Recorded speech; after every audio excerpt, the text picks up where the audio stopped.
Welcome back to 504 Road Trips. Today we continue our drive on Louisiana Highway 18 West, which runs alongside the Mississippi River levee. This is part of the Great River Road, which follows the Mississippi River through 10 states from the Gulf of Mexico to Itasca State Park in Minnesota. We begin as we enter the census-designated place of Hahnville, the parish seat of St. Charles Parish. Although Hahnville serves as the parish seat, it's an unincorporated community. There are no incorporated cities or towns in St. Charles Parish. The community is named for Michael Hahn, who was an attorney, politician, publisher, and planter in New Orleans, Louisiana. He served twice in Congress during two widely separated periods. He was elected as the 19th governor of Louisiana, serving from 1864 to 1865 during the American Civil War, when the state was occupied by Union troops. He was the first German-born governor in the United States, and is also claimed as the first ethnic Jewish governor, although he was a practicing Episcopalian. Hahnville had a population of 2,792 as of the 2000 census.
Just a reminder, if you haven't already, please hit that subscribe button and the bell beside it to be notified of when our new videos come out, and hit the like button if you enjoy our videos.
We enter the unincorporated community of Taft, which is the location of a phosphate mining facility owned by IMC Agrico, the Union Carbide Taft Star petrochemical plant, which produces a variety of organic chemicals such as acrolein, acrylic acid, and acetaldehyde, and part of the Waterford Nuclear Generating Station owned by Entergy Corporation.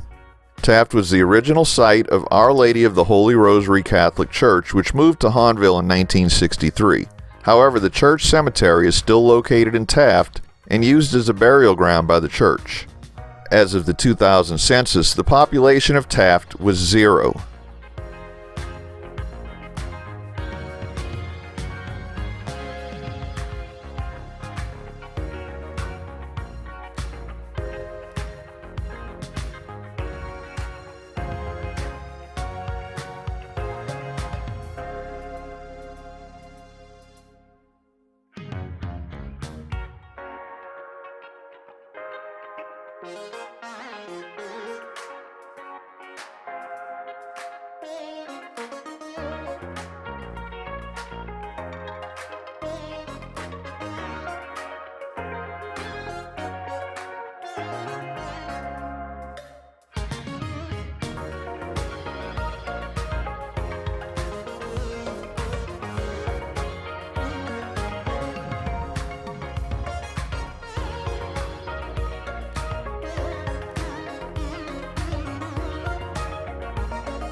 We conclude today's video at the intersection of Louisiana Highway 3142 as we enter the unincorporated community of Killona. Thanks for watching. If you'd like to help support our channel, please check out our merchandise at 504roadtrips.spreadshirt.com. If you like this video, please give us a thumbs up, post a comment, subscribe, share and follow us on social media, and join us for our next 504 road trip.